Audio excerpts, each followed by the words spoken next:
of God, who would grant you 3 wishes to answer your dreams for your material pleasure, and you would experience happiness and even delight. And though you will always feel deep within your body the supreme desire for the love of others above anything bought or sold,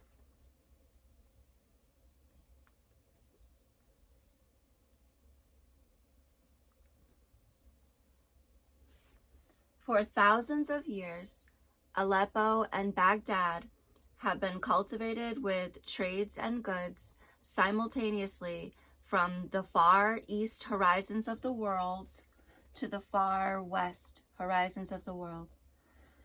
To travel the distance from Aleppo to Baghdad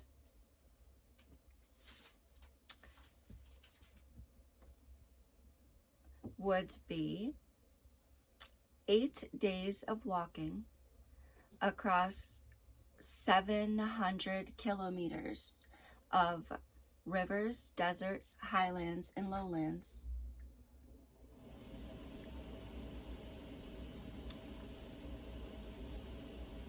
Everything the far east or the far west has to offer mankind in fruits and trades would reach the shores of the 5 seas.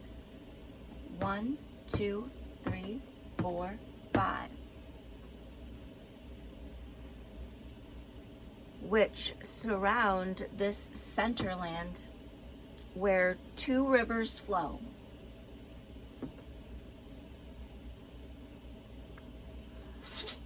Through Iraq and Syria. The absolute center of the landmass between the 5 seas is the Middle East, a city named Baghdad. Baghdad is surrounded by rivers and lakes, and it has highlands on the east of the rivers with deserts in the west of the riverlands.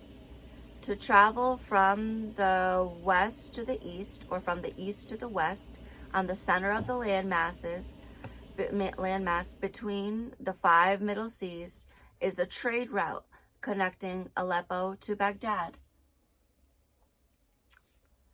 The northern route that connects Aleppo with Baghdad passed via Bir, Orfa, Diyarbakir, Mardin, and Mosul. So it would leave from Aleppo and it would go this way and down. And the other route would go from Aleppo onto the Euphrates and down to the Baghdad. For thousands of years, any tradesman who desired to transport the fruits of the Far East to the land of the West must arrive in Baghdad and make way with a caravan to Aleppo. And for thousands of years, any tradesman who desired to transport the fruits of the Far West to the lands of the East must arrive in Aleppo and make his way on the caravan leading to Baghdad. The 5 middle seas have a pearl city where the richness of mankind has to offer has been concentrated. The pearl of the White Sea, the Mediterranean, is Damascus. The pearl of the Black Sea in the north is Constantinople or Istanbul. The pearl of the Caspian Sea is Tehran. And the pearl of the Persian Sea is Basra. And the pearl of the Red Sea in the south is Cairo.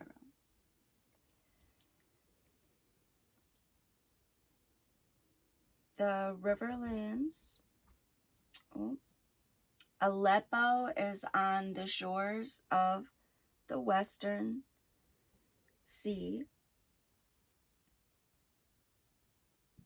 and it provides a travel road due east into the heart of the landmass, where, in between the five seas, where lay the cities of Mosul, Kirkuk, and Baghdad.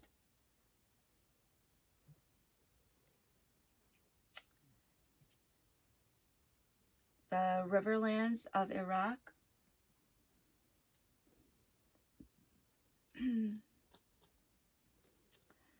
from the city of Mosul through Kirkuk to Baghdad are the places where the trades and fruits of the East and the West all arrive into one trade network. And it's clearly and most vividly visible and displayed in the Arabian souks and bazaar than it was possible from anywhere in the world for thousands of years. The journey by foot, walking from Aleppo or across the heart of the five seas, it cannot be taken alone. The travel is far. The heat, it's intense. The Arabian nights are like the Arabian days. More often than not, they're hotter than hot. A fool off his guard could fall hard out on the dunes, sand dunes. The security of the caravan of goods will be challenged as they move across the terrain. The goods are very desirable and very difficult to acquire when the transportation is needed across the country. The caravan will cross paths repeatedly with many people who never otherwise can obtain such foreign trade goods until this moment. The price of the trade goods are affected by the journey traveled to deliver it to foreign lands. Often the trade of goods costed people their lives. The allure of trade goods has inspired families and tribes to lay in wait along the journey to rob the caravans of their contents. The trade of goods has motivated the kings to install checkpoints for collecting taxes from the caravans and demanding a percent of the money earned from the business, earned from trading. The movement of any fruits of mankind across the horizons of the East and the West has awakened every man who witnessed an urge to obtain for himself for thousands of years. And for thousands of years, the center of the landmass of the five Middle Seas, which is the land of Syria and Iraq, it has felt the breath of trade blow across the rivers and deserts, the high and low lands, and for thousands of years, the daring journey on the roads connecting Aleppo and Baghdad are the center of mankind's cultivation of the fruits of every labor from the far west and the far east. Allahu Akbar.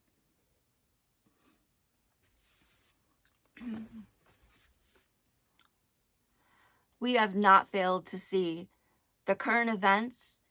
They show great importance to the well-being of the people of the lands of Syria and Iraq, as well as having severe implications for the destiny of mankind on the entire planet. We ask God, help the people of Gaza, return to them everything that was taken, defend them from the bombs of Netanyahu and the Israeli Mossad. We say to God, thank you for saving the life of the people of Japan when the passenger jet collided with a team of men departing to save the life of Japanese people trapped under the earthquake. There was an 8 magnitude earthquake in Japan last week on January 1. The people are trapped because of the earthquake. There's people trapped from the earthquake. When a group of men, 6 men, they came in an airplane, they went to deliver rescue equipment. They were going to save lives from one of the most terrible holds of death. They were going to save people. And they were hit by a passenger plane carrying 400 people. And you can imagine what it's like to be a wife of these men who are going to, these are your mujahideen, these are your, or mujahir, these are your, helpers who are coming to save lives. And they were ready to depart. And now their families have to live with the idea that 400 of these passengers, 400 civilians have just completely killed you. So this would be a great devastation. Could you imagine that when the passenger plane impacted the plane on the runway, it was he basically had, from what I understand, no time to correct, or if he did, he had absolutely seconds, which would not be enough time to accelerate, decelerate, and not enough time to turn that wheel if you're landing. So he could only move just the hair's breadth, and doing so allowed the passenger deck to clip a wing only, because if they had impacted on the breast of the airplane, those people would not have been able to get out in time. So it was a hair's breadth, and it saved the lives of 400 people. And it didn't end at impact. Their life was not saved at impact. He had to slow the plane, and then he had to get 400 people out 2 small doors, 2 doors big enough for one person to go, and out down 2 slides in 90 seconds.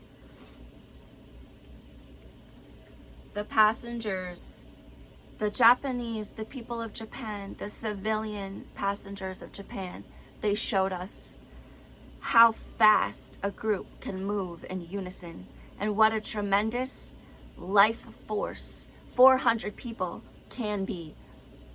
400 people. If they had died, it would have the 400 people and the 400 families, and just the sight of it, and the image in the minds of the people all over the world. It had a tremendous impact. And when they walked out those doors alive, Allahu Akbar, Allahu Akbar, Allahu Akbar. 400 Japanese people escaped the burning plane in 60 seconds through 2 small doors. And what could that tell us about our life and our world in Iraq and Syria? That is the same amount of time needed for an 8 magnitude earthquake to break apart the ground. 60 seconds to get 400 people out 2 small doors. 60 seconds to get one family out his door before the earthquake breaks the structure. This is a clear message from God. It said, every family in the earthquake must live. There can never be a time when a family cannot escape his home in 60 seconds, before 60 seconds has elapsed. God has said this in the most distinct and fiery, raging vividness of the wreckage of that airplane, where 400 people escaped out 2 small doors in 60 seconds. We must have the same protection from God for all the earthquakes, and we must never be deprived of this again. Allahu Akbar.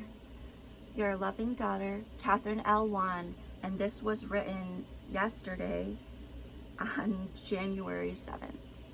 Allahu Akbar.